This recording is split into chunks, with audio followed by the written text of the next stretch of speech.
सियालकोट में महंगाई से सताए शहरियों का कहना है मुर्गी के गोश्त की बढ़ती हुई कीमतों से परेशान है और ऊपर से दुकानदार मुर्गी के गोश्त का वजन भी कम देते हैं। ये मार्केट में इन लोगों के अपने ही रेट हैं। कोई 600 रुपया दे रहा है, कोई 550 दे रहा है, कोई 650 रुपया दे रहा है। क्या करें हम लोग, मजबूरी है, लेना तो पड़ा है।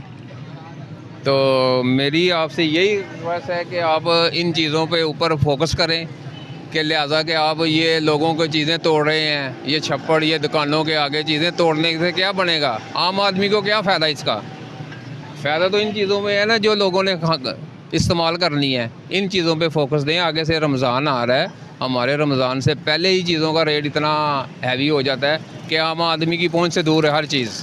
दुकानदारों का कहना था हमें माल मंडी से महंगा मिलता है, इसलिए हम मुर्गी का गोश्त महंगे दामों में बेचने पर मजबूर हैं। साड़ी चिकन की दुकान है, जिन्हें बड़े डीलर ने ना, जिन्हें बड़ी डीलर ने अगर यह रेट घटाए तो असी भी अगे रेट घटाइए तो यह होंगे चलो माड़ा बंदा भी खा लेंदा तो अगर सानू सस्ता मिलेगा तो असी सस्ता भेजांगे ना।